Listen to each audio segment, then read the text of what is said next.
Bonjour, je suis Maëlique Denis, bienvenue sur le podcast Passion d'artistes et d'artisans. Aujourd'hui, dans l'épisode 9, nous allons parler de joaillerie avec Marie. Pour des raisons de sécurité, je ne peux pas vous donner son nom de famille, ni la société pour laquelle elle travaille. Dans cet épisode, Marie nous raconte la naissance de sa vocation. Elle nous explique le distinguo entre bijouterie et joaillerie. Progressivement, nous entrons dans le détail du vocabulaire magique de la joaillerie et dans ses techniques. Comment, d'un savoir-faire ancestral, le métier intègre des nouvelles technologies et de nouvelles façons de créer avec les maisons de haute couture. Marie nous explique son parcours de l'établi à la gestion de projet, en passant par chef d'atelier et maître d'apprentissage. Si cet épisode vous plaît, parlez-en autour de vous, c'est le seul moyen de le faire grandir. Vous pouvez également le mettre dans vos favoris sur votre plateforme d'écoute préférée, pour qu'il remonte dans les recommandations. Il y a aussi la page Instagram du podcast, sous le même nom, Passion d'artistes et d'artisans, que je fais spécialement pour vous, en complément avec le portrait à l'aquarelle de chaque artiste et artisan interviewé, avec quelques photos de leur création. Et un peu plus tard, la liste des références d'artistes et de lieux cités dans les épisodes. Merci, je vous souhaite une très belle écoute. Bonjour Marie, ça va ? Bonjour Maëlie, ça va très bien. Ça me fait plaisir que tu sois là. Moi aussi, ravie d'être ici. Est-ce que tu te souviens du moment où tu as voulu faire ton métier ? Quand je parle du métier, c'est du métier de joaillère, pas du métier de chef d'atelier. Alors, oui et non, parce que c'était comme une évidence. En fait, j'étais toujours avec des perles de rocaille, en train de fabriquer des bijoux, en train de m'amuser. En fait, il fallait toujours que j'ai quelque chose dans les mains. Et assez naturellement, je devais avoir 6-7 ans. On m'a dit qu'est-ce que tu feras plus tard et j'ai dit je ferai des bijoux. Voilà, c'est sorti comme ça, alors que j'ai personne dans ma famille qui est dans ce métier-là, mais je ferai des bijoux et j'ai tout fait pour et aujourd'hui c'est ce que je fais, tout simplement. Est-ce que tu pourrais m'expliquer, me décrire le métier de joaillier ? Qu'est-ce que c'est ? Alors, le métier de joaillier, c'est partir soit d'un morceau de métal, soit d'un bloc de cire pour créer en fait un volume, une bague, un collier, un pendentif, un bracelet, enfin un bijou, une forme qui peut être très géométrique, qui peut être animalier, qui peut être végétal, floral. Et à partir, soit on le fait directement en métal pour arriver à faire ce bijou, soit on le fait en cire en créant des volumes et des maquettes. C'est à partir d'un dessin, d'une idée, arriver à fabriquer un bijou personnalisé pour une personne ou à partir d'une collection. Il y a différentes formes de bijoux et d'interprétation de celles-ci. Et c'est quoi la différence entre un bijoutier et un joaillier ? La différence entre un bijoutier et un joaillier, c'est que le joaillier pousse un petit peu plus loin le bijou en utilisant des pierres de centre principalement et en descendant les pierres. Ce qu'un bijoutier ne fait pas parce qu'il va être surtout dans le travail du métal. Le joaillier, lui, va associer le travail du métal aux pierres. Et donc c'est surtout ce travail de descente de pierres qui fait qu'on est joaillier et non bijoutier. Donc ça vient du mot joyau. Joyau, tout à c'est fait. Ça. J'avais dit joyeux, j'ai fait un voilà, mot. tout à fait. Les joyaux, d'où le mot joaillier. Où on ajoute effectivement les joyaux aux bijoux, tout simplement. Et du coup, toi, tu as un goût pour les pierres ou le métal au départ ? Alors, à la base, moi, c'est vraiment le métal. J'ai le fait de partir de zéro et arriver à transformer, à fabriquer quelque chose finalement d'unique, à partir de rien. C'est vraiment cette conception, et puis le côté un peu technique des fois qui va, pourquoi un bijou va s'articuler. Une bague, c'est beaucoup plus simple, ça reste un anneau, mais un collier, comment il va avoir une souplesse, des boucles d'oreilles, comment elles vont être portées, une sorte d'équilibre en fait, arriver à rechercher ce côté technique finalement dans la partie métallique qui fait qu'un bijou sera à la fois léger, à la fois très ludique aussi, ça peut être, mais aussi un effet seconde peau, ce côté magique. Et quand tu parles d'articulation ou quoi que ce soit, tout ça c'est toujours, c'est sur quels métaux que tu travailles ? Alors, bien sûr, en étant joaillière, je travaille principalement sur de l'or. Or blanc, or rose, or jaune, du platine également. Mais il m'arrive aussi de faire de l'argent, même si c'est une autre étape, mais l'argent reste un métal précieux quoi qu'il en soit, donc ça fait partie aussi des métaux que je travaille plus rarement parce que aujourd'hui mon métier a évolué, Mais je sais qu'au tout début de ma carrière, j'ai travaillé sur beaucoup d'argent. Et tu as un métal préféré? L'or. Ça restera l'or, quoi qu'il en soit. Pour le côté plus facile aussi, hein, parce que c'est un métal qui se travaille assez facilement. Voilà, quand on sait évidemment le travailler, qui est facile au niveau des soudures, au niveau de la malléabilité, voilà, malléabilité, on va dire, quand on connaît le côté technique finalement du métal, repousser ses limites voilà, on va dire, si je vais utiliser les mots techniques, en le tréfilant, en le tirant en fil. Avec plaisir, utilise les mots techniques. Moi, justement, je me suis noté je trouve que le vocabulaire en joaillerie est quand même assez magique. Je me le suis noté parce que, et d'ailleurs, pour les fans d'Harry Potter et de magie, il faut quand même se dire qu'avant l'école publique de bijouterie, elle s'appelait Nicolas Flamel. Tout à fait, avec la pierre philosophale. C'est ça. Voilà. Et aussi, tu vois, je pense à l'outillage, il y a le chalumeau crapaud, la lime queue de rat, feuille de sauge, dos d'âne. C'est vrai que quand on assimile les mots les uns à côté des autres, on se croirait vraiment dans un mode d'Harry Potter. Et il y a encore plein de mots. Qu'est-ce que tu penses à quoi, ton outillage de quotidien? Qu'est-ce que tu utilises comme outil au quotidien?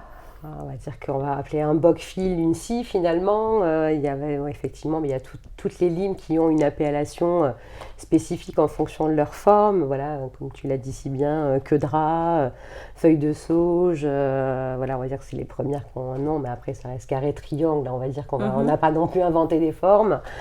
Je sais pas, un écarissoir pour pouvoir agrandir et alléger certains trous. Qu'est-ce qu'on utilise encore? Des mandrins. Je sais pas trop. Moi, je pensais à la guillotine. C'est incroyable. C'est vrai. La guillotine, on s'en sert moins encore aujourd'hui, mais c'est vrai que la guillotine nous permet de maintenir en fait un petit morceau de métal pour pouvoir le couper très petit.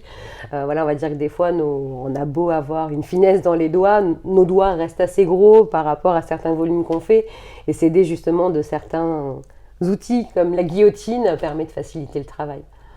Et par rapport à ça, sur la dextérité au niveau des mains, tu penses que pour acquérir le métier de joaillier, il faut combien de temps?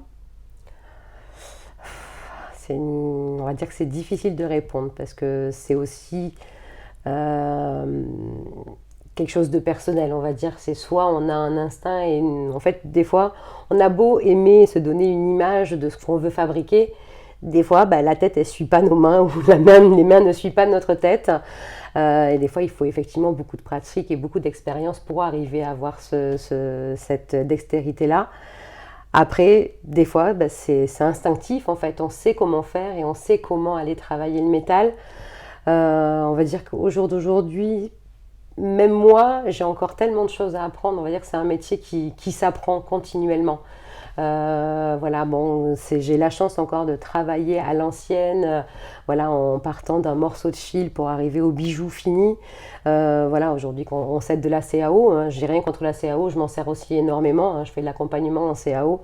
C'est quoi la CAO? C'est la création assistée par ordinateur. Voilà, on va dire qu'on va fabriquer les bijoux différemment à travers la 3D pour les sortir en machine et avoir un volume finalement qui va sortir en métal. Mais on n'aura pas fait directement avec nos mains, on sera aidé d'ordinateur. Mais voilà, on a toujours à apprendre dans ce métier-là, toujours.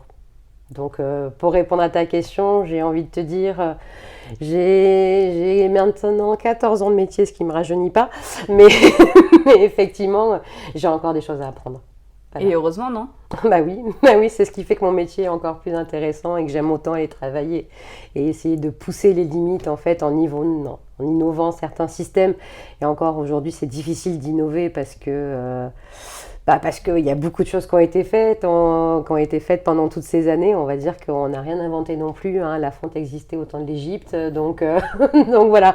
Après, il y a des méthodes qui se sont perfectionnées, qui ont évolué, bien évidemment. Et c'est très bien pour nous aussi, hein, ça fait de simplifier notre métier et le rendre aussi plus productif, hein, on ne va pas se mentir. Mais oui, voilà, voilà, je ne sais plus quoi dire. Non, c'est pas grave, c'est bien. Et toi, tu es devenue chef d'atelier au bout de combien de temps d'ancienneté? Alors, je suis devenue chef d'atelier au bout de 8 ans. 8 ans d'atelier. On va dire que c'était aussi une sorte d'opportunité, hein. Je suis passée d'une société à une autre où il n'y avait pas vraiment de chef d'atelier et pas de responsable. Et on va dire que j'ai ce côté un peu pragmatique et méthodique qui me permet d'avoir cette capacité-là. Et je suis passée assez naturellement chef d'atelier. Voilà, et même si aujourd'hui j'ai même un autre poste, en fait, une autre désignation de poste, parce que je ne suis pas chef d'atelier, je suis assistante de suivi de production et de développement. Donc voilà, ça fait un grand nom pour parler. C'est ton métier. Mais voilà, on va dire que j'aide effectivement au développement par la création assistée par ordinateur et le développement aussi au niveau de l'atelier. Donc du coup, la partie chef d'atelier qui distribue le travail en fait au niveau de la société et de faire le suivi justement de l'entrée de la pièce en fait à la demande de devis initiale à la livraison de la pièce. Donc j'ai vraiment le processus du début jusqu'à la fin. Parce qu'en fait, toi, la société dans laquelle tu travailles, vous faites pas vos propres collections, c'est ça? Non. Vous faites que du travail en sous-traitant pour des maisons joaillerie de la place Vendôme, en gros. Tout à fait. Et toi, en tant qu'assistante de... Je n'ai pas retenu. En tant que chef, Voilà. en fait, ton métier, du coup, ça va être d'être en relation aussi avec ces maisons-là. Tout à fait. Et de bien comprendre leurs demandes esthétiques. Et tu peux développer un petit peu, en fait, quelles sont les demandes et quel est ton travail par rapport à ça? Alors, on va essayer de synthétiser tout ça. Ne synthétise pas, tu peux développer. D'accord. Alors effectivement, en fait, on va avoir des premiers rendez-vous où les clients nous proposent en fait des dessins.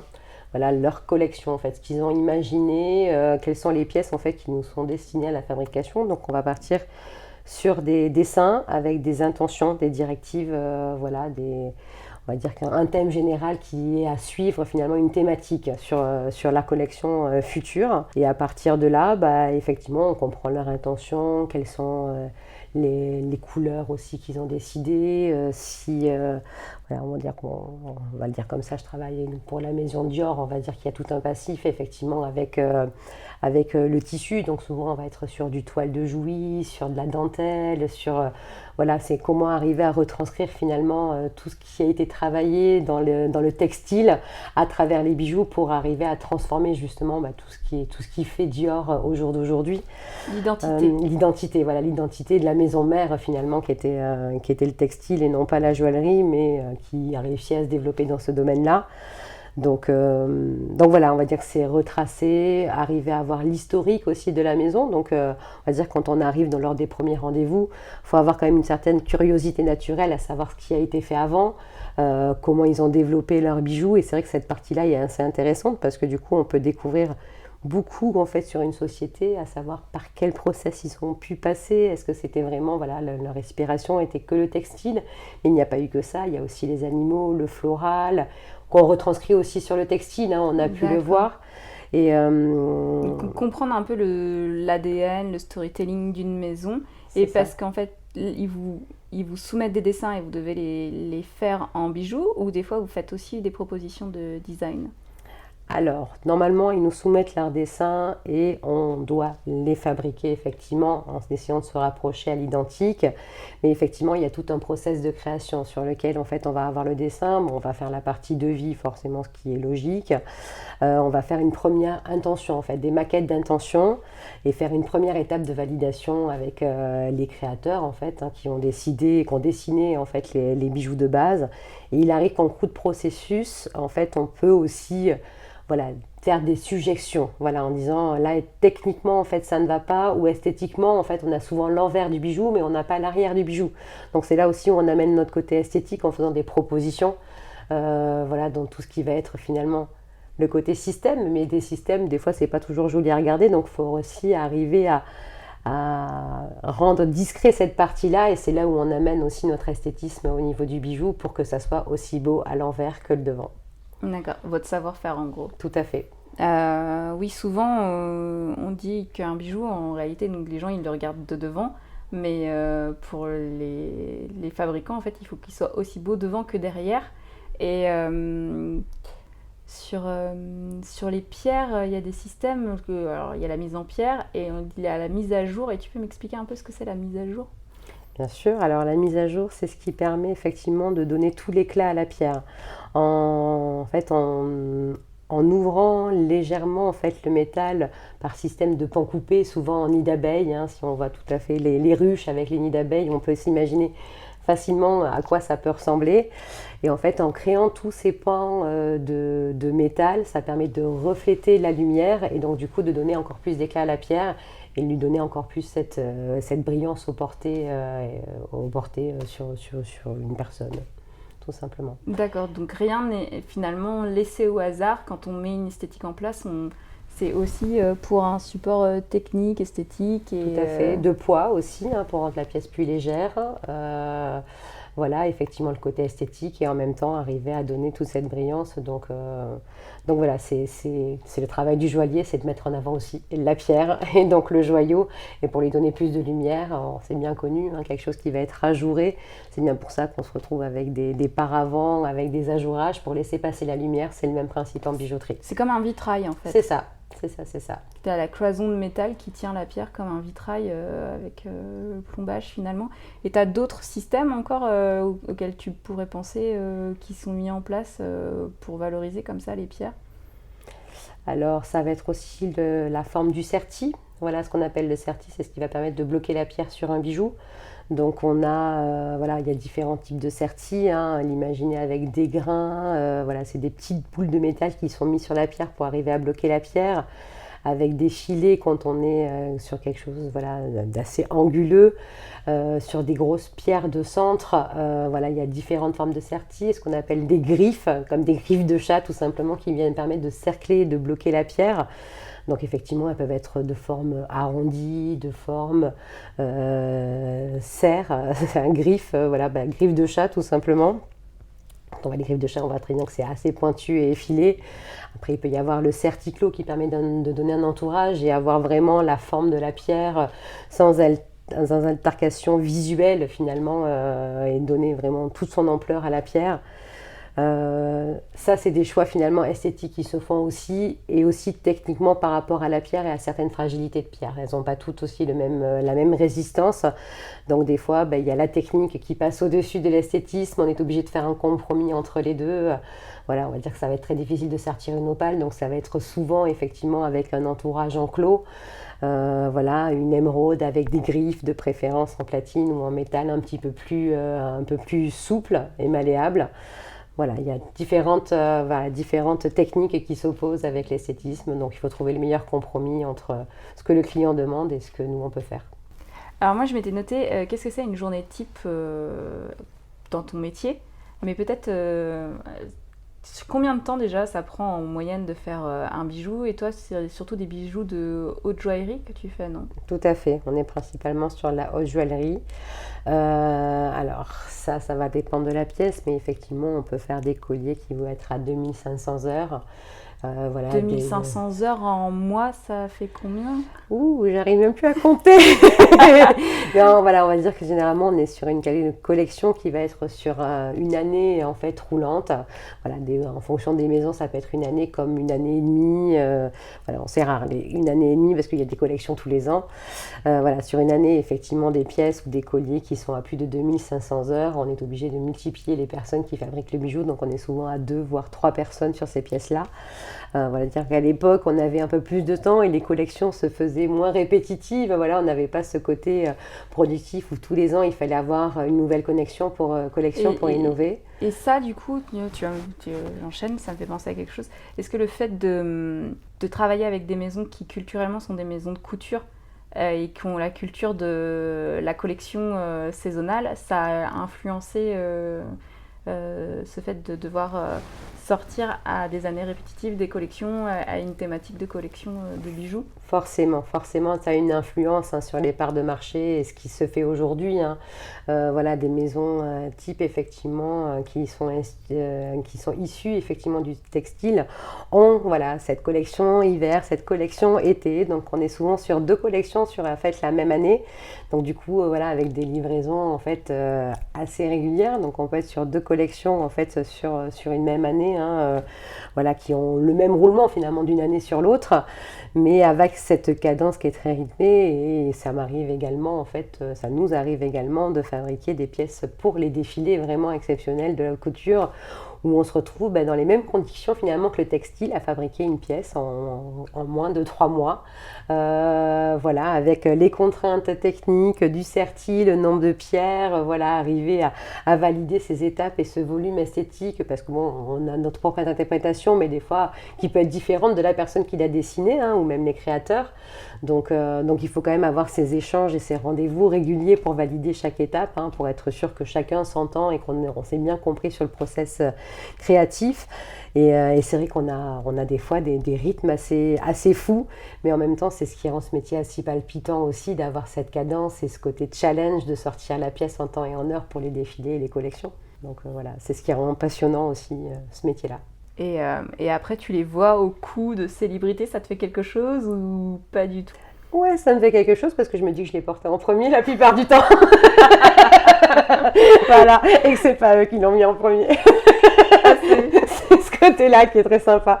En disant, vous pensez que vous êtes la première, vous la portez en public, mais j'ai porté la bague en premier ou le collier. C'est vrai que c'est un côté... t'aimes bien les essayer? On est obligé dans tous les cas pour faire des études, vérifier que le porté soit correct et cohérent en fait, sur un coup. Il faut être sûr que ça a été fait, cet effet seconde peau, qu'il n'y a aucun endroit en fait qui picote. Au niveau des boucles d'oreilles, être sûr de l'équilibre et l'aplomb de celle-ci. Et les bagues, c'est souvent par plaisir ou vérifier le tour de doigt, mais c'est souvent par plaisir, on va pas se le cacher.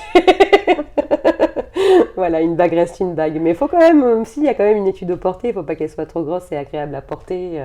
Voilà, éviter que ça accroche. Voilà, il y a plein de petites choses à vérifier, donc on est obligé d'essayer les bijoux avant de les livrer. Oui, parce qu'en fait, la joaillerie, finalement, c'est de la sculpture et un objet qu'on va porter. Donc, il faut qu'il y ait le confort qui entre en jeu. Tout à fait, le côté fonctionnel, voilà, c'est pour cela qu'on dit, je l'ai déjà dit à plusieurs reprises, le côté poids aussi, parce qu'un bijou ne peut pas être trop lourd, il faut vraiment qu'il ait ce côté où on le porte et limite on oublie qu'on est en train de porter un bijou. Il ne faut vraiment pas avoir ce côté, un poids qui pèse, surtout sur des boucles d'oreilles. S'imaginer avec des boucles d'oreilles trop lourdes, à la fin de la soirée, on ne sent plus ses oreilles, c'est pas très agréable. Voilà, donc il faut trouver cet équilibre-là aussi. Et toi, dans ton rôle, tu fais aussi tout ce travail de synchronisation de tous les métiers ou pas? Tout à fait. Tout à fait.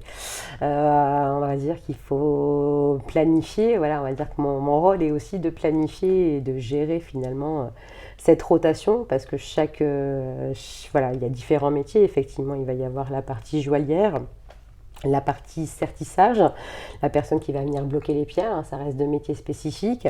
La partie polissage, qui est de venir faire briller le bijou, voilà, pour le rendre sublime à la fin et pouvoir avoir un porté magnifique. Et voilà, et chaque étape en fait a un temps, et il faut arriver à jongler finalement avec les plannings des autres personnes avec lesquelles on travaille pour arriver à rentrer tout ça avec une date de livraison qui est souvent pas extensible. Donc voilà, c'est arriver à jongler entre les timings de chacun, les capacités d'atelier et des ateliers annexes comme les sertisseurs. Et ça veut dire bien connaître les autres métiers aussi et bien comprendre leurs besoins et leur livrer le produit dans l'état dans lequel il doit être attendu pour l'étape suivante, je suppose. Tout à fait. Donc on a vraiment ces étapes de vérification, voilà, puis même commander les pierres en amont, être sûr qu'on a les pierres aussi pour les sertir. Et des fois, quand on a des pierres, voilà, On ne sertit pas que des diamants, des fois on a des pierres un petit peu plus particulières qui sont moins faciles à approvisionner, surtout en quantité assez conséquente.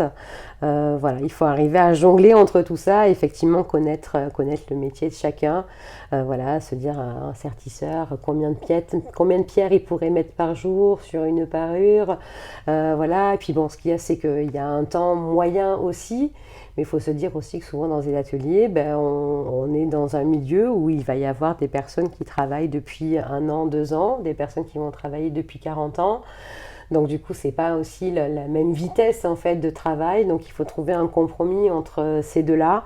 Et des fois, quand on a une des maisons assez jeune et assez nouvelle, il faut faire un petit delta en disant que la personne ne va pas mettre 50 pierres par jour, mais qu'elle va être plutôt à 30. Donc forcément, ça reste un temps de serti qui va être un petit peu plus long. Donc bien choisir aussi ses fournisseurs et ses sous-traitants en fonction des capacités des ateliers des uns et des autres. Tu pourrais me décrire grosso modo les étapes d'un bijou ? Alors oui, on va dire que la fabrication d'un bijou, on va dire si j'ai le dessin, le volume général avec la cire, faire une validation en fait de ce volume, le faire partir en fonte. Donc le principe de la fonte, c'est en fait c'est faire une prise de moule en fait dans du plâtre. Voilà, en fait on prend un cylindre sur lequel on accroche la cire qu'on a fait. On vient couler du plâtre, on le passe au four, le plâtre durcit et prend l'empreinte finalement de la cire. La cire, elle, avec les températures de fusion, en fait, s'évapore, mais du coup, ça garde l'empreinte. Et on vient couler de l'or à l'intérieur. Le plâtre est cassé, du coup, votre bijou en cire, en fait, est transformé en métal. Voilà, ce qui fait que c'est le côté magique de la fonderie. La fonte à cire perdue. La fonte à cire perdue, voilà. Et du coup, une fois qu'on a notre bijou en métal, ça va être ce qu'on appelle la reprise de fonte. Donc ça veut dire enlever le jet de fonte, faire briller la pièce, surfacer la pièce, aller faire briller tout ce qu'on appelait mise à jour effectivement pour que les pierres brillent encore plus. Donc là, il y a une partie avivage, faire polir le métal pour que ça brille. Voilà, une fois que cette partie-là est faite, s'il y a des systèmes, faire effectivement les études de système de portée à ces étapes-là. Une fois que c'est fait, les process d'envoyer au serti. Une fois que la pièce est sertie, vérifier déjà qu'il n'y a pas de pierres qui bougent ou qui sont prêtes à tomber parce que ça peut arriver, et faire briller le métal, rendre le bijou en fait fini, monter les dernières étapes. Le serti de la pierre de cendre vient souvent à la fin. Et en fonction du métal, soit il y a effectivement le poli fini, soit effectivement sur l'or gris, il peut y avoir le rhodiage, ce qu'on appelle de la galvanoplastie. Ça permet par un bain électrolytique de venir apposer une fine couche de rhodium en fait en surface pour le rendre plus blanc. Parce qu'en fait l'or blanc n'existe pas, c'est de l'or gris. Et on vend de l'or blanc parce qu'il y a une couche de rhodium sur le surface. Pour le rendre plus blanc. Une plus belle couleur, plus brillant. C'est ça. Et ce qu'on me disait, c'est aussi des fois on peut avoir des bijoux en or gris qui vont pas être rhodiés, et souvent on le destine à des marchés masculins, c'est ça ? Pas forcément, des fois c'est des goûts esthétiques, mais effectivement on va dire qu'un homme aura tendance à préférer ce côté un peu gris qui va rappeler le côté acier métallique. Voilà, après ça peut aussi être amené par un effet de texture et un travail de texture du métal, même si la pièce finit par être rhodiée par la suite. Ça, c'est pas forcément le côté masculin, féminin. Je pense que tout bijou peut avoir un genre et chacun peut porter, est libre de porter ce qu'il veut.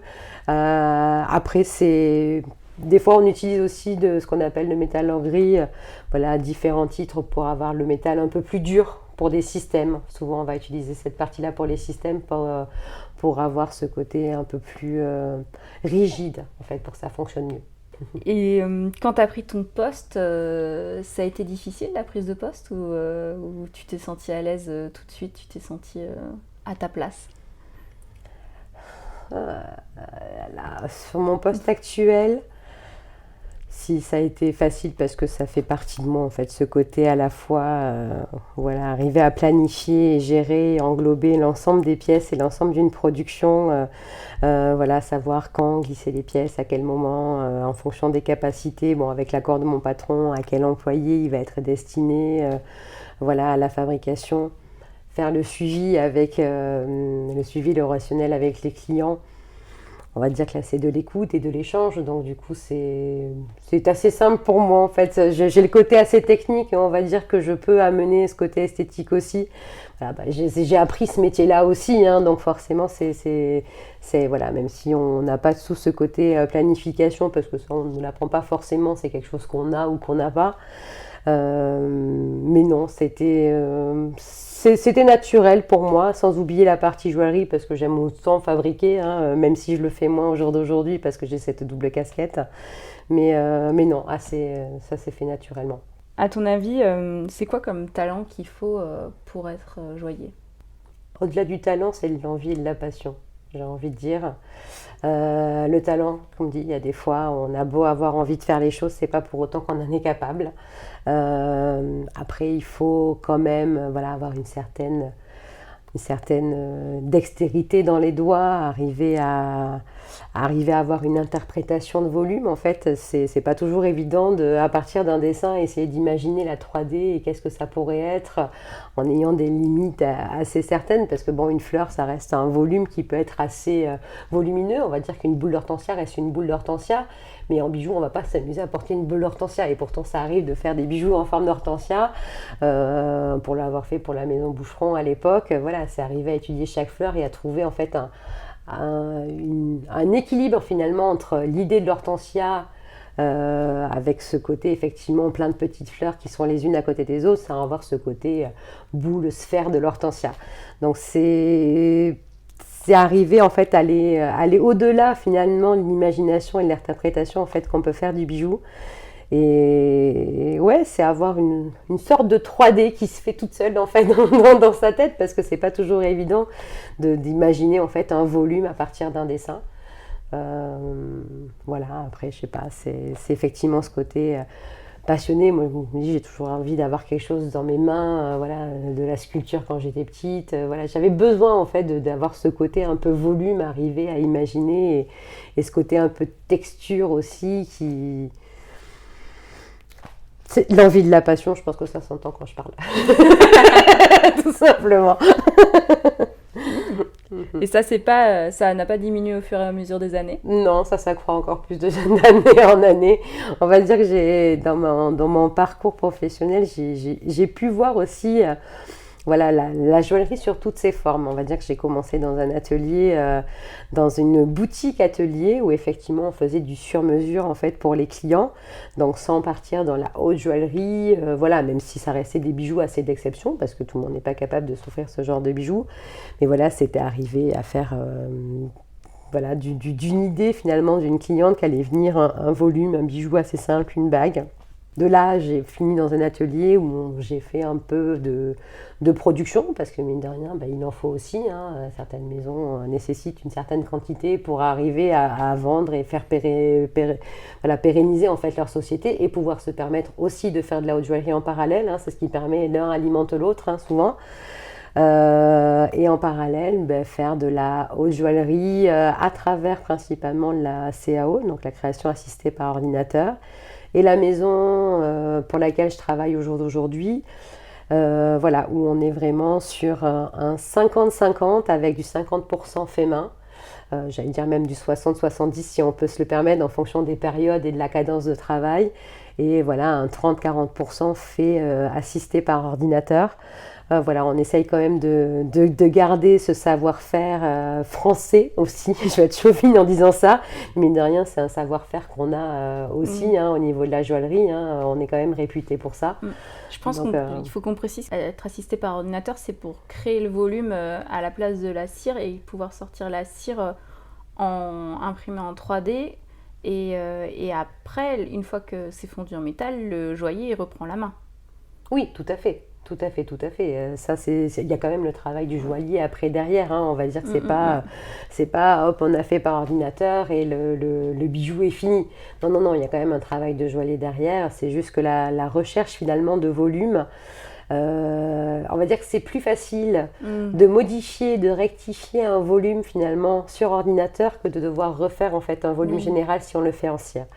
C'est là effectivement où la CAO en fait a cet avantage au jour d'aujourd'hui, c'est de pouvoir aller plus rapidement en fait à l'essentiel et faire valider finalement des volumes plus rapidement par ces maisons. Ce qui nous permet d'avoir aussi ce rythme de livraison assez conséquent et qui est demandé aujourd'hui à 1 ou 2 collections finalement dans l'année. Oui. Voilà. Mais tu peux par exemple faire des scans 3D d'une pierre et du coup d'avoir ton chaton sur mesure grâce à ce scan 3D. Tout à fait. Et c'est vrai que faire un chaton sur mesure à la main, c'est très long et... C'est ça, mais on peut passer de 8 heures à 40 heures facilement en fait. Et c'est là où effectivement il y a un équilibre, en fait, un investissement fait par rapport aux machines et scan 3D, mais qui peut être facilement rentabilisé par rapport à un temps gagné au niveau de la joaillerie. Après, c'est bien, parce que sur certaines choses, surtout sur des pièces type chatonnage, ça permet d'éviter ce côté répétitif finalement de la pièce. Un chaton reste un chaton, 4 griffes, trouver l'équilibre, être sûr que les griffes soient positionnées au même endroit, enfin au bon endroit, façon parallèle et perpendiculaire. On va dire que là c'est fait par ordinateur, donc il y a rarement de doute et c'est toujours bien droit. Fait avec le fait main, il y a toujours de côté manuel en fait, donc il y a toujours ce petit décalage qui peut être fait. Donc après c'est notre métier qui fait que on évite, on essaie de faire le bijou le plus régulier possible, mais ça reste quand même une main humaine et c'est pas fait par ordinateur. Donc effectivement c'est sur ce genre de choses qu'on va gagner du temps et qu'on va être plus rentable et avoir des prix aussi compétitifs. Voilà, au niveau de la fabrication. Et je précise, quand on dit chaton, on ne parle pas de bébé chat. Oui, il vaut mieux le préciser. Voilà, donc effectivement, mais quand on a parlé des griffes de chat tout à l'heure, en fait, c'est aussi pour ça qu'on appelle ça des chatons. C'est juste qu'on imagine effectivement, imaginez le corps du chat et juste ces petites griffes qui bloquent la pierre. C'est pour ça qu'on appelle ça des chatons. C'est un tour en métal, voire 2 tours en métal l'un au-dessus de l'autre et avec des griffes sur les côtés. C'est ça, c'est pareil. Pourquoi on appellerait ça griffe? Voilà. Des pattes. C'est pareil, c'est toujours le domaine animalier. C'est ça. Voilà, on passe de Harry Potter au monde animalier, vous avez tout compris. Tout à fait. Et donc, comme tu dois manager le temps avec tous tes collègues, ton métier aussi, c'est de détecter les talents de chacun et les atouts de chacun. Tout à fait. Aussi, en fonction de leur capacité, de la dextérité, même si on essaye de faire en sorte, on va dire qu'on est une société assez jeune, on va dire que les employés sont au-dessus de la trentaine, on est 13 employés en tout, 14 avec la CAO. Mais effectivement, il y a de différents niveaux. Il y a 2 personnes qui sont là depuis plus de 10 ans et d'autres personnes qui sont là depuis 2-3 ans et une dernière qui vient d'arriver qui a 8 mois. Donc effectivement, on va pas donner le même travail en fait à certaines personnes. Et il y a des personnes qui vont être beaucoup plus à l'aise, qui ont l'habitude de faire du fait main, ça fait 10 ans qu'elle travaille dans cette société-là.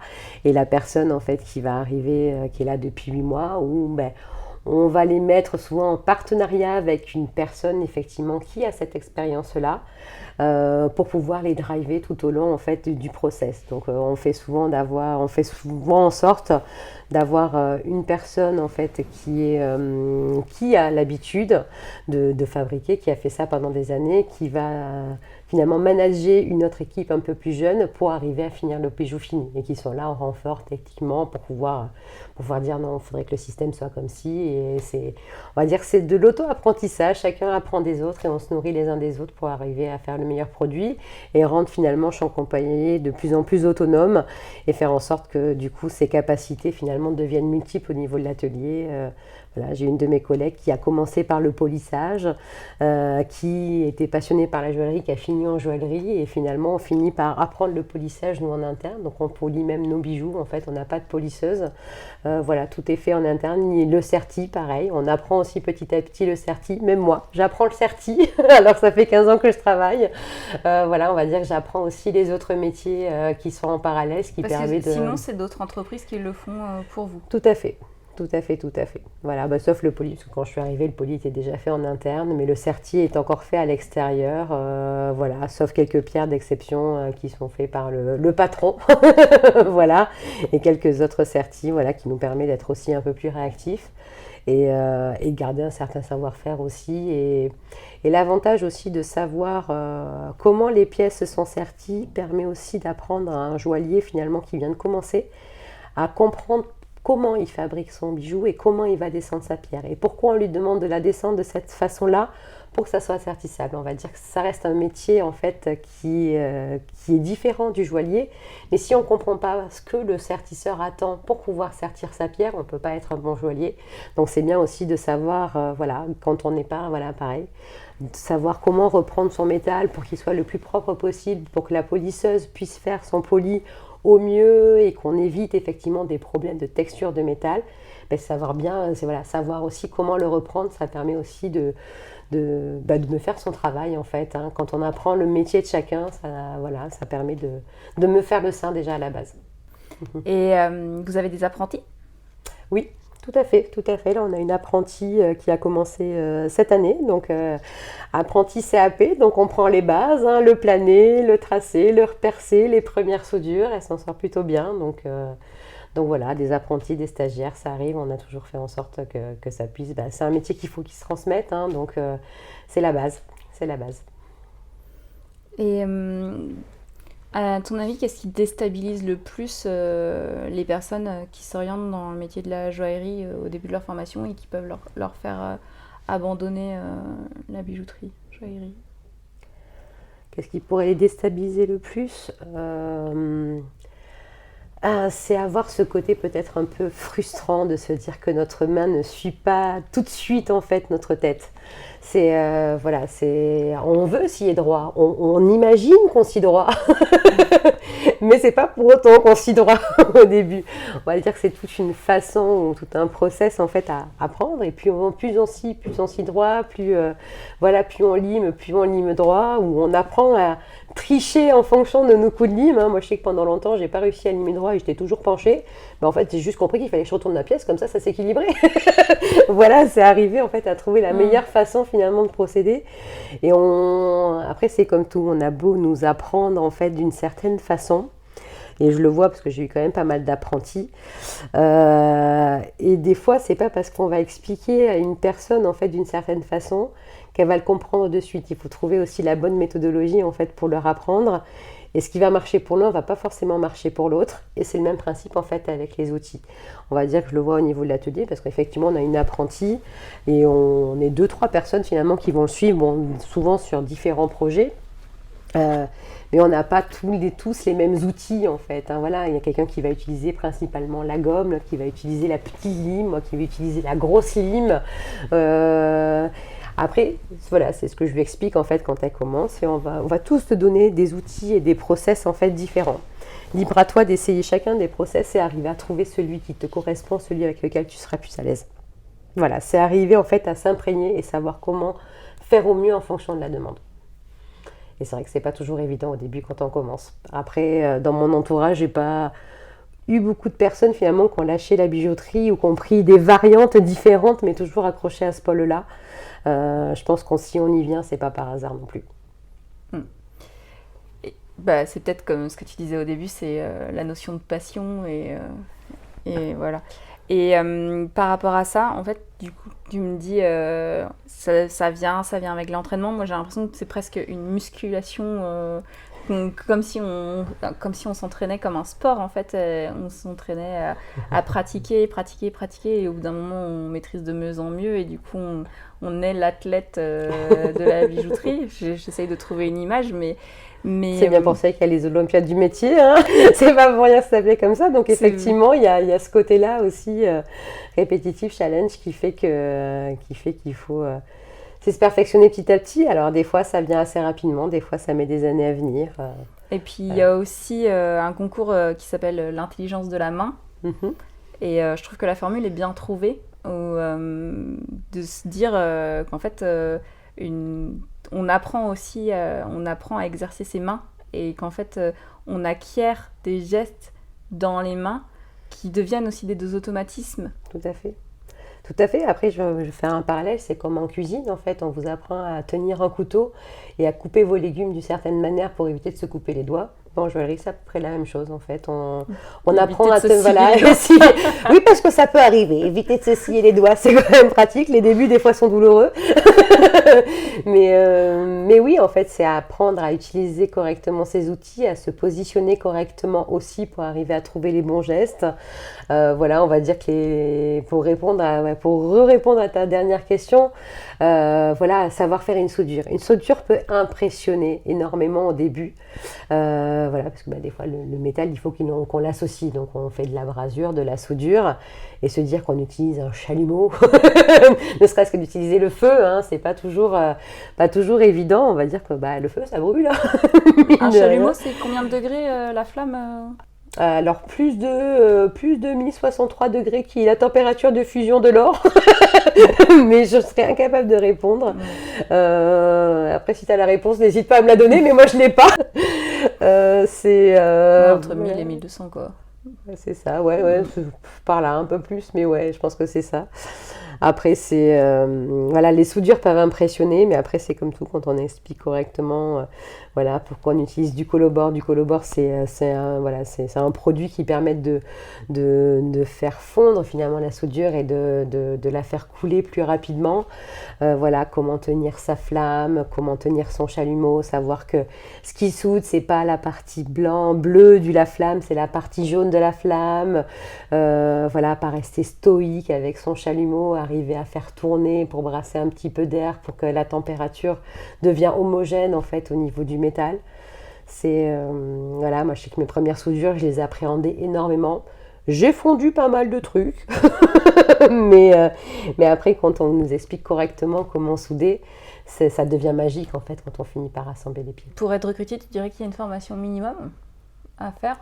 Alors, formation minimum, on va dire que dans notre société actuelle, vu la demande actuelle de travail, mine de rien, c'est difficile de trouver déjà un contrat d'apprentissage. C'est dommage, mais c'est une réalité. On demande en fait à avoir des gens qui soient déjà performants parce qu'on a une cadence de production qui est déjà énorme et une énorme demande.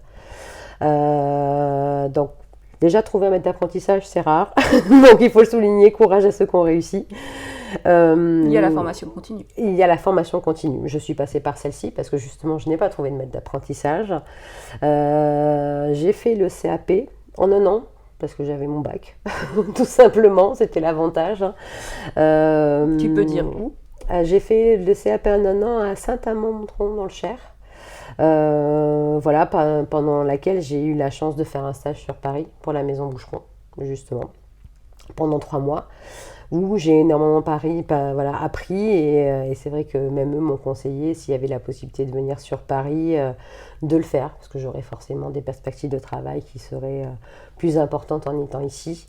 Voilà, on va dire que ce qui fait que je suis passée à Saint-Amand, c'est surtout que j'avais 17 ans, que mes parents ne me voyaient pas à 17 ans à Paris toute seule. Donc voilà. Parce que tu es du sud-ouest. Tout à fait. Je pense que ça s'entend sur quelques mots. Tu l'as un peu perdu ton accent. Hein. Oui, je l'ai perdu, mais attendez, 2 secondes au téléphone avec ma mère, il revient. c'est juste mon oreille qui se met à celles qui m'entourent, tout simplement. Mais oui, voilà, c'est arrivé à venir sur Paris. Donc voilà, je suis venue sur Paris du coup à la suite. Je pense que quand même arriver à avoir ce CAP, que ça soit 1 an, 2 ans, peu importe, c'est bien d'avoir les bases en fait de ce métier-là. Par choix, j'ai décidé de faire un brevet des métiers d'art, me perfectionner encore sur 2 années, ce qui m'a permis aussi de voir la partie un peu plus poussée du côté créatif, plus que la partie atelier, même si on apprend d'autres techniques en atelier, comme faire, voilà, on va dire que ça peut être dépassé, mais tout ce qui va être système raquette, c'est ce qui permet de tenir les boucles d'oreilles, les éléments d'articulation, qu'on n'apprend pas forcément sur les 2 premières années de formation. Ça permet quand même d'avoir des bases un peu plus solides quand on rentre, quand on commence à travailler, même si on n'en a pas fait 25 000, savoir au moins de quoi on nous parle quand on parle d'articulation, de système, de fermoir cliquer, ce genre de choses. Fermoir cliquer, faire des boîtes, faire des lames, faire à fait. Emmaille-moi tirette. C'est ça, les petits charnons, les petites charnières, voilà, les ponts, les clous, les bâtés. Il y a tellement, en fait, il y a tellement d'éléments, en fait, on pourrait débattre et parler des heures sur chaque étape, en fait, de joaillerie. Et je veux dire qu'il y en a tellement que je ne connais pas encore aussi et qui sont encore à découvrir. Je pense qu'en plus, chaque bijou a avoir son propre volume, sa propre interprétation, sa propre articulation. Ça dépend aussi de ce qui est attendu. Voilà, et des contraintes aussi d'un volume et d'un esthétisme souvent. Toi, tu as fait un bac classique ? Alors, j'ai fait un bac, oula, je crois qu'il n'existe même plus, action, communication, commerciale, option, gestion. Ah oui, rien à voir. Rien à voir. Rien à voir, oui et non. On va dire que j'ai choisi ce bac-là. On va dire que l'idée générale, quand on commence en fait à dire qu'est-ce que je ferai plus tard, je savais déjà que je voulais être joaillière, donc je savais déjà la formation que je voulais faire. Je n'allais pas partir de chez moi à 14 ans, 15 ans, hein, de toute façon c'était impensable. Mais ça m'a permis d'imaginer si plus tard je montais ma propre société. Ce qui m'a permis de voir un petit peu de commerce, un petit peu de droit, un petit peu de comptabilité, un petit peu de la gestion. Et en fait, finalement, je le sais aujourd'hui, ce sont des choses qui me servent encore tous les jours. En fait, j'ai appris les bases, en fait, ce qui fait le reste en fait de notre métier. Effectivement, il y a la partie fabrication, mais ma partie gestion, comptabilité me permet de faire les devis aujourd'hui et d'avoir ce côté-là. Cette partie finalement administrative me permet si la personne au secrétariat n'est pas là, de pouvoir faire des bons de confier, de pouvoir faire des mails ou même retracer en fait cette partie-là. La partie droit, écoutez, j'ai été longtemps déléguée du personnel, donc mine de rien, ça fait partie aussi de ça. On a quand même un droit civique au niveau du travail, le code du travail. Mais bon, c'est bien de savoir ses droits aussi, ses droits et ses devoirs en tant qu'employé. Après, on va dire que les différents pôles finalement que j'ai appris lors de mon bac m'aident encore aujourd'hui et je ne regrette pas de l'avoir choisi, vraiment. Et tu as l'impression qu'aujourd'hui, les jeunes qui s'orientent dans la joaillerie, ils sont majoritairement leur bac ? Oui, on est quand même une génération qui va maintenant en fait jusqu'au bac avant de se lancer dans des études supérieures. C'est une réalité en fait. Et quand on voit le nombre de personnes en fait qui sont là, ils sont très très peu finalement à arrêter leur formation après la troisième, qui est l'âge légal en fait pour pouvoir arrêter ses études, ou aller dans un autre domaine. Après, je vais le dire parce que je trouve que la seule chose qui est regrettable, c'est qu'effectivement, au final, j'ai fait 4 ans d'études après mon bac. Mais c'est comme si j'avais 2 bacs. Oui. Voilà. C'est la partie regrettable que je trouve en fait dans notre système. Dans la valorisation, tu veux dire ? Dans la valorisation. La valorisation sociale ? Dans le sens où on te dit, tu fais un CAP après le bac, c'est un retour en arrière ? C'est ça, en fait, c'est même pas une valorisation sociale, c'est en fait une revalorisation des métiers d'art, en fait, que ça soit dans n'importe quel domaine, en fait, que ça soit à partir de la troisième ou même après un bac, en fait, on apprend juste un métier, comme un commercial va apprendre en fait son métier de commercial et faire 4 ans d'études en fait derrière, sauf que lui, il aura un bac plus 4. Moi, désolée, j'ai fait 4 ans d'études après mon bac, je suis joaillière, mais j'ai quand même que 2 bacs. Voilà, et mine de rien, il y a cette dévalorisation finalement des diplômes, alors que oui, en fait, un commercial peut vendre tout et n'importe quoi, on est d'accord, mais un joaillier, pas tout le monde peut le faire, un maçon, pas tout le monde le fait, un peintre, pas tout le monde ne peut le faire, voilà, c'est un boulanger aussi, un métier, et en fait, il y a une dévalorisation au niveau des métiers d'art, et je trouve ça très regrettable dans notre système. Et c'est une question qui est posée aussi, c'est sur le fait d'avoir accès dans certaines grosses entreprises au métier suivant, dans le sens où du coup, comme on n'a qu'un niveau bac, l'attendu est un niveau master et pour faire une valorisation des acquis et des compétences, c'est valoriser un niveau licence et un niveau master. Tout à fait, et je peux même faire le parallèle avec notre propre métier. On va dire que la suite logique, si j'étais pas dans une structure comme celle que je suis, qui est minime, qui est minime, parce que je veux dire qui est en fait avec qui a une échelle humaine, une petite entreprise. Voilà, si j'étais dans une autre société pour lesquelles je travaille aujourd'hui, un grand groupe, on va dire que la prochaine étape, ça serait chef de projet, faire du suivi finalement de projets. Sauf qu'effectivement, on demande à ces personnes-là d'avoir effectivement un master, une licence, mais qui n'ont pas forcément le côté technique finalement de ce métier-là. Alors, qui est la personne la plus légitime ? Celle qui a finalement un peu d'expérience mais qui a 2 bacs, ou celle qui a un master mais qui ne connaît pas du tout le métier? C'est là les questions qu'il faudrait se poser en fait. Et justement, à cause de ces dévalorisations en fait, de diplômes, on se retrouve bloqué à pas pouvoir finalement évoluer, faire d'autres métiers qui sont au-dessus en fait des systèmes de cadre.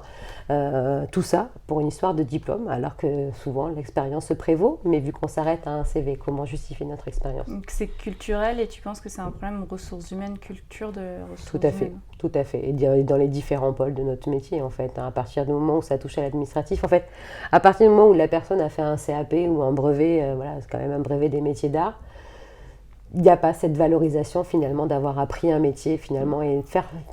Finalement, c'est plutôt nous, les personnes d'exception, d'avoir appris un métier. Et il faut quand même dire, parce que là, ça peut donner l'impression que c'est une plainte ou quoi que ce soit, mais il faut quand même dire qu'il y a une personne de ta promotion qui a fait un BMA comme toi et qui a continué ses études en Angleterre. Oui. Et en fait, le BMA a été valorisé comme une licence et elle a pu reprendre niveau master directement. Donc ça veut dire qu'en plus, selon les pays, le BMA n'est pas valorisé de la même façon. Donc le BMA en Angleterre est considéré comme une licence, alors que nous, il est considéré en France comme un niveau bac. Voilà. Et une autre personne de notre promotion, parce que nous sommes partis de la même promotion, est partie effectivement en Australie, pouvait avoir un visa de travail dans une joaillerie et ça lui a été refusé parce qu'elle n'avait pas effectivement un diplôme de niveau supérieur. Donc effectivement, en fonction des différents pays en fait, qui ne sont pas européennes ou qui sont un peu plus mondiales, en fait, d'un pays à un autre, on peut être bloqué à cause de cette valorisation des diplômes. Alors non, c'est pas une plainte, mais c'est quand même une réalité et voilà, c'est vraiment ça. Dommage en fait. Ça crée des vrais problèmes en fait. Tout à fait, tout à fait. Voilà, dans un principe d'évolution de carrière ou ce genre de choses, ou si on veut effectivement aller un petit peu plus loin finalement de. Voilà, parce qu'on fait quand même des études de joaillerie, mais on n'est pas obligé de se contenter en fait de la fabrication et voir plus loin en fait et au-delà, d'avoir ce côté créatif, voilà, ou chef de projet et des fois ça peut bloquer. Super, merci pour ton honnêteté. Du coup, on va passer un peu sur un autre aspect, sur le positif, c'est quel est aujourd'hui ce qui t'épanouit le plus dans ton travail ? La recherche de systèmes, ça, je pense que ça restera toujours ça et ça a toujours été ça. C'est arrivé en fait parce que bon, même si aujourd'hui je fabrique moins de mes mains, forcément dans mon process finalement de devis, à partir du dessin, j'imagine en fait tout le processus de fabrication en fait du bijou. Donc je me fais déjà, en fait c'est comme si je fabriquais déjà mon bijou dans ma tête. Et ce process créatif allait en fait arriver à déjà imaginer le bijou fini alors qu'on ne l'a même pas commencé. C'est ça qui me fait vibrer encore et toujours, tout simplement. Et en tant qu'amateur, quels arts tu consommes dans la vie de tous les jours ? Il y en a tellement. J'aime beaucoup en fait la peinture, j'ai fait pas mal de musées à les regarder, le modernisme, j'adore l'architecture, me balader en fait déjà, même quand je suis arrivée à Paris, j'avais 17 ans, mon dada des week-ends c'était aller me balader dans Paris et regarder toute l'architecture. Alors je pense que merci papa, il était peintre patrier, donc forcément des formations, plus souvent la tête en l'air que, que la tête au sol. Donc, qu'est-ce que tu regardes papa ? Attends, je fais la même chose que toi. Donc je pense que ça c'est revenu dans mes gènes. Voilà, tout ce qui va être architecture, peinture, j'adore ça, la sculpture aussi. Après, ça va être effectivement ces arts-là de façon générale. Mais j'ai toujours ce côté, allons-y, apprenons en fait à tricoter, apprenons à faire du macramé. Voilà, on va dire que je suis un peu autodidacte aussi sur certaines choses. J'ai appris à faire l'enfilage de perles toute seule, voilà, qui me sert aujourd'hui dans mon travail. J'ai appris à faire de la laque également, ce qui me sert encore aujourd'hui dans mon travail, en fait, parce que notre travail, effectivement, ne se contente pas souvent qu'au niveau du métal. Et avoir cette curiosité naturelle finalement pour différentes formes d'art qui peuvent facilement se rallier finalement à notre art à nous, hein, en tant que joaillier. On va dire que Pourquoi me demandez pas, j'adore tout ce qui va être forgeron et tout ça, faire... voilà, ça reste bizarre. C'est quand même bizarre, hein, mais voilà, du métal qui se fond, qu'on puisse taper dans tous les sens. Voilà, après c'est un petit peu plus grand. Mais voilà, arriver à faire du damassé, c'est deux couches en fait d'acier différentes qui permettent d'avoir des différentes couleurs et des dessins et des trames en fait dans le métal qu'on va appeler mokume quand c'est de l'argent et de l'or. Voilà, arriver à repousser en fait ces limites d'association de métal et comment arriver à les souder l'une avec l'autre parce qu'elles n'ont pas forcément la température de fusion.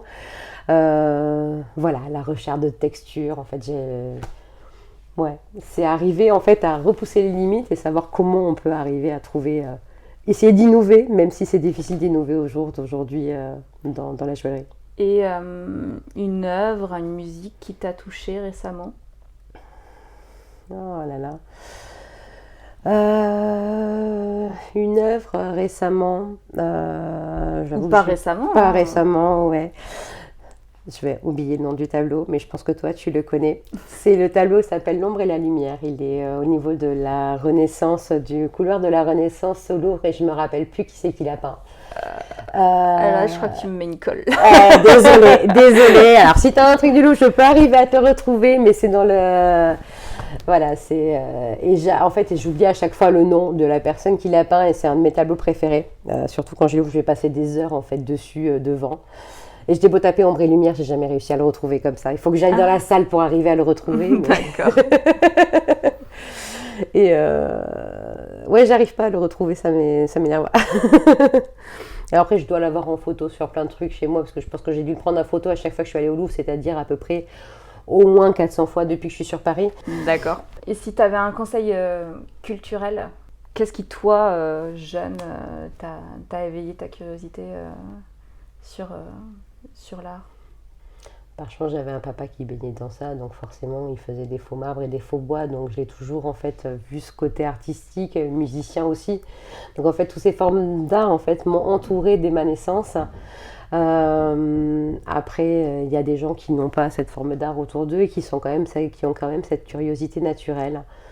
Je pense que c'est être curieux et de toute façon, l'art nous entoure partout en fait, hein, des fois même dans une feuille, dans un coup de vent, dans un mouvement. On va dire que c'est figé des fois certains instants à travers une photo. Voilà, comme dit, des fois, ne serait-ce qu'une fourmi qui passe avec son petit passage, on peut trouver de l'art. Enfin, il y a plein de formes d'art où on peut, des fois, comme on dit, j'ai une amie à moi qui travaille en biologie et qui étudie les microbes et elle me fait des photos, mais superbes des microbes et je trouve ça juste magnifique en fait. Ça reste des microbes, mais pour moi, quand on agrandit ça, ça reste une forme d'art en fait. C'est vraiment. Je connais quelqu'un qui fait des photos d'art de virus. Voilà, non mais vraiment, enfin, il y a tellement de formes d'art en fait que c'est... En fait, il faut se dire qu'il n'y a pas de limite et qu'il faut les repousser au-delà de soi et voilà, essayer d'être curieux de ce qui nous entoure, tout simplement. Être curieux, être ouvert d'esprit. C'est ça. Et quels sont tes futurs projets et tes rêves? Alors, mes futurs projets, pour l'instant, je suis très bien où je suis. Voilà, j'aime travailler, être en collaboration avec mon patron, avoir ce partenariat et ces échanges en fait avec ces maisons de haute joaillerie. Je ne vois pas bouger dans l'immédiat parce que j'aime vraiment ce côté finalement dans un entre-deux où j'ai ma partie joaillerie et la partie finalement gestion de projet, voilà, assistante de production. J'aime bien ces deux pôles et c'est vrai que j'aurais du mal à choisir entre l'un et l'autre. J'ai longtemps hésité à monter ma propre société. Après, je dis pas. On ne sait pas de quoi demain sera fait. Et si tu la monterais à Paris ou tu retournerais dans ton sud-ouest? C'est une excellente question à laquelle je n'ai pas de réponse. J'adore. Voilà. Les deux sont possibles. Voilà. De toute façon, pourquoi se limiter et décider tant qu'on n'y est pas? Tout simplement. Ça fait vrai. Bah super, merci beaucoup Marie, merci pour ta disponibilité. Mais je t'en prie, merci à toi. Et ton sourire et ton rire iconique, j'en laisserai quelques bouts. Je t'en prie. Je t'en prie, avec grand plaisir. Super. Merci pour cette écoute, j'espère que l'épisode vous a plu. Le tableau préféré de Marie est Le Sommeil d'Endymion, d'Anne-Louis Giraudet. Et franchement, je ne le connaissais pas. Je vous invite encore une fois à promouvoir le podcast avec votre index ou votre douce voix et à dévorer ces 9 premiers épisodes. Encore et encore et encore et encore. Je vous souhaite une très bonne journée. Au revoir.